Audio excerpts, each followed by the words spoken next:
Aquele que não ama não conhece a Deus, porque Deus é amor. 1 João capítulo 4, verso 8. Aqui nos encontramos e agradecemos a Deus por Ele permitir estarmos novamente juntos. Estamos iniciando uma nova semana de estudo na Palavra de Deus. Agradecemos a todos vocês que estudam conosco, a todos que compartilham esses estudos com outras pessoas, a todos que clicam o dedinho de joinha, a todos que são inscritos no canal Hora Tranquila no YouTube e também a vocês que nos escrevem dizendo de onde estão acompanhando. Mandamos aqui um alô especial para Silmara Alves, de Dias Dávila, na Bahia. Um alô especial para o Eduardo Villa-Lobos e também a Janete, são lá de Guaíba, no Rio Grande do Sul. Eduardo parabenizando sua irmã Margarita Villa-Lobos, que mora no Chile, está aniversariando. Parabéns, Margarita. Lourdes Nascimento, de Juiz de Fora, em Minas Gerais, aniversariou no dia 28. Parabéns, Lourdes. E Lídio Delgado nos ouve em Cabo Verde, ilha de São Vicente. Ele pede orações por ele e família. Edinalva Barreto, de Aracaju, Sergipe. Jacira Laje, do Rio de Janeiro, aniversariou ontem. Parabéns, Jacira. Naldo Santos, de Rajada, em Petrolina, parabenizando a filha Rayane, que também aniversariou ontem. Parabéns, Rayane. E pede orações pela esposa Leide, pela saúde dela. Eli e Irani são de Ipatinga, Minas Gerais, parabenizando Aline, que aniversariou sexta-feira. E todos os demais que nos escrevem, nós agradecemos e mandaremos sempre um alô para vocês. Iremos orar. Nosso Deus e Pai, aqui estamos em Tua presença e te agradecemos por todas as bênçãos. Te agradecemos por este dia, por estes momentos que vamos ter estudando a Tua Palavra. Pedimos as Tuas bênçãos, a direção, a orientação do Espírito Santo. Pedimos que abençoes todos os que estudam conosco a Bíblia, dê vitórias nas lutas e dificuldades que enfrentam. Abençoes Silmara Alves, abençoes também Margarita Villa-Lobos, que está aniversariando. Abençoes Lourdes Nascimento, que aniversariou. Abençoes também o Elídio Delgado, lá em Cabo Verde. Ele pede que tu o abençoes e também a família. Abençoes ainda a Edinalva Barreto, o Eli e a Irani, especialmente também a Aline, que aniversariou. A Jacira Laje, que aniversariou ontem, também a Rayane, que aniversariou ontem, e seus pais, queres abençoá-los, o Naldo Santos e também a esposa Leide, recuperando a saúde dela. Todos os demais, Pai, colocamos em Tuas mãos, em nome de Jesus. Amém. Estamos já no mês de março, terceiro mês deste ano, 2025. Agradecemos a todos vocês que continuam conosco a cada dia estudando a Bíblia. Agradecemos a vocês que já responderam desde sexta-feira mesmo a pergunta que fizemos a respeito do carnaval, onde você passa o carnaval, e a maioria respondeu que vai para algum lugar, algum sítio, alguma chácara, algum retiro da igreja, e também outros ficam em casa e sempre longe do carnaval. Isso é muito importante. Agradecemos a todos vocês que nos escreveram e que continuam nos escrevendo e participando conosco. Nós, essa semana, continuaremos aqui esta série, O Amor e a Justiça de Deus, e falaremos especialmente esta semana sobre regras de engajamento. Durante a semana nós estaremos desenvolvendo este assunto. Quais são essas regras de engajamento? Engajamento é a pessoa se envolver, né, e estar fazendo alguma coisa, ou pelo bem ou pelo mal. E como é que isso vai funcionar então com as pessoas? E estaremos juntos estudando isto dentro da Bíblia para compreendermos quais são essas regras. Em 1 João capítulo 3, verso 8, ali nos diz que aquele que pratica o pecado procede do diabo, porque o diabo vive pecando desde o princípio. Para isto se manifestou o Filho de Deus, para destruir as obras do diabo. A Bíblia é clara em dizer que todos aqueles que vivem na prática do pecado são do diabo, porque o diabo vive pecando desde o princípio. Qual é a prática do pecado? A prática do pecado é nós continuarmos cometendo o pecado que nós sabemos que é pecado e vivemos nessa prática. Nós ouvimos a voz do Espírito Santo tocando em nossa mente para que nós deixemos essa prática, mas nós continuamos fazendo e achamos que está tudo bem, que não tem problema. Então Deus, Ele quer fazer uma mudança em nós, Ele quer nos dar uma nova mente, um novo coração. E Ele quer que nós abandonemos os pecados conhecidos que nós praticamos e nos voltemos para Ele. Como nós temos dito para vocês, pecados todos nós cometemos, são os pecados involuntários, aqueles que nós cometemos sem querer. E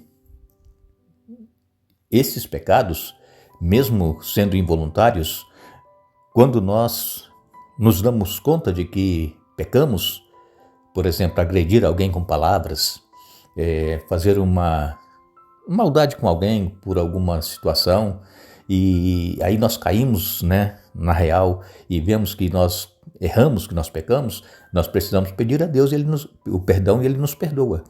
E aqui, durante essa semana, nós vamos ter aqui alguns exemplos de pessoas que são citadas na Bíblia que estiveram envolvidas neste conflito que começou lá nos céus, é o conflito entre o bem e o mal, e muitas pessoas estão então engajadas ou no lado do mal ou no lado do bem.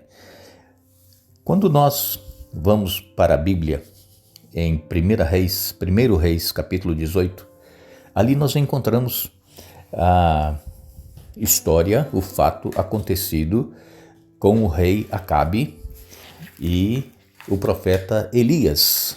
Vocês se lembram daquele desafio que Elias fez a Acabe lá no Monte Carmelo? Pois é, isso está aqui no capítulo 18, quando aquela seca de 3 anos e meio já estava terminando. Elias, então, ele foi procurar o rei Acabe para dizer e afrontar o rei Acabe para irem ao Monte Carmelo e ali eles provarem quem era o Deus verdadeiro. Elias, ele pediu que levassem 2 novilhos, 2 bois, e então disse para Acabe: olha, vocês escolham um desses 2 bois e eu vou ficar com o outro. E então vocês vão pegar este boi que vocês escolheram, vocês vão matá-lo e vão cortar em pedaços, vão fazer um altar, vão colocar sobre o altar, mas não vão colocar fogo na lenha.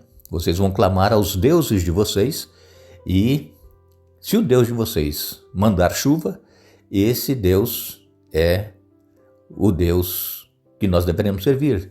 Se o Deus que vocês clamarem mandar fogo do céu para consumir este sacrifício, esse será o Deus verdadeiro. E depois eu também farei o mesmo com o outro novilho. Vou matá-lo, vou cortar em pedaços, vou colocar sobre o altar e também não vou colocar fogo na lenha. Eu vou clamar a Deus e vamos ver qual é o Deus que vai responder. Acabe, ele levou os seus profetas de Baal. Baal nós sabemos que é um deus estranho, é um ídolo, e Acabe, ele era do povo de Deus, ele era do povo de Israel, mas daquelas 10 tribos que se separaram, que saíram das outras 2 tribos que ficaram no sul e as 10 do reino do norte. E então Acabe era rei do reino do norte. Ele havia se casado com Jezabel, que era uma mulher pagã, idólatra. E então Acabe ordenou para que os seus profetas fizessem o que Elias tinha dito. E eles clamaram, e eles gritaram, e já estava dando 12:00 e 1h da tarde, nada de acontecer, que caía fogo dos céus. E Elias, então, ele desafiou o povo de Israel para que escolhessem se Deus, a quem o povo de Israel servia, era o Deus verdadeiro, que tomasse essa decisão de servir o Deus verdadeiro. Mas se Baal fosse Deus, que então seguissem a Baal. E como nós sabemos, Baal não pôde atender ao clamor, às orações, à gritaria dos seus profetas, porque é um ídolo, o ídolo nada sabe, nada ouve, nada vê. Mas, quando Elias começou a clamar, exatamente no horário do sacrifício da tarde, que era realizado lá no santuário, então desceu fogo do céu. Elias mandou antes molhar toda a lenha, jogar muita água em volta do altar e molhou bastante o sacrifício, e Deus mandou o fogo do céu e o fogo consumiu o sacrifício, consumiu a lenha, consumiu o altar, consumiu a água que estava ao redor, o fogo consumiu tudo. E então foi provado que Deus a quem Israel servia era o Deus verdadeiro. E depois disso, você leia aí na sua Bíblia, capítulo 18 de 1 Reis, tem essa história. E depois então que terminou o sacrifício, os profetas de Baal foram mortos. Agora Elias ora para que Deus mande chuva. E Deus realmente mandou. Elias falou assim: olha, você, Acabe, vai depressa para casa, porque senão você não vai conseguir chegar em casa de tanta chuva. E assim aconteceu. Irmãos, Deus, ele atende às orações dos seus filhos. Deus, ele prova que ele é Deus e que os ídolos nada são, nada podem fazer. E nós precisamos nos engajar com este Deus. Precisamos nos envolver com esse Deus verdadeiro. E, infelizmente, muitos cristãos não têm se envolvido com esse Deus.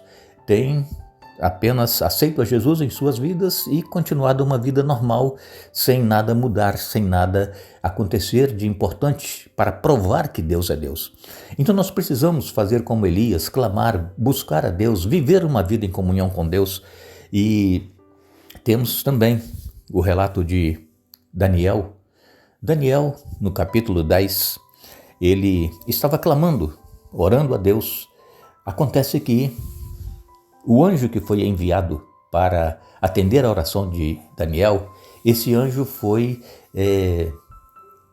envolvido ali numa batalha com os anjos maus, porque os anjos maus não queriam deixar este anjo que foi enviado a Daniel para que pudesse atender a oração de Daniel, para mover o coração de Ciro para que assinasse o decreto para liberar o povo de Deus que estava cativo lá em Babilônia. E então, durante 3 semanas, Daniel esteve orando, jejuando e este anjo sendo impedido. Mas, se você ler Daniel capítulo 10, versos de 1 a 14, você vai ver que o próprio Jesus, ele veio e ele então entrou nessa luta e ele venceu os anjos maus que estavam impedindo o anjo Gabriel de chegar até Daniel. E Jesus, irmãos, como nós temos dito para vocês, sempre quando ele entra na batalha é para vencer. Jesus, ele não conhece derrota, ele nunca foi derrotado, e é por isso que nós deveremos cada dia mais buscar a presença desse Deus e de Jesus em nossa vida, porque com ele nós seremos vitoriosos. E então assim aconteceu. Gabriel conseguiu chegar, Ciro assinou o decreto para que o povo de Israel então fosse liberto do cativeiro babilônico, e nada pode impedir a ação de Deus. Às vezes pode demorar um pouco e às vezes nós não sabemos o porquê Deus não está respondendo às nossas orações. É porque existe essa batalha entre o bem e o mal. Enquanto Deus está enviando anjos para agir em nosso favor, Satanás também ele está enviando os seus mensageiros, os seus demônios para impedir. E aí há esta batalha, há esta luta entre o bem e o mal. E às vezes nós não entendemos. E precisamos saber, irmãos, que nós estamos envolvidos nesta batalha. Nós estamos, sem nós percebermos. A luta entre o bem e o mal existe em nós em cada momento.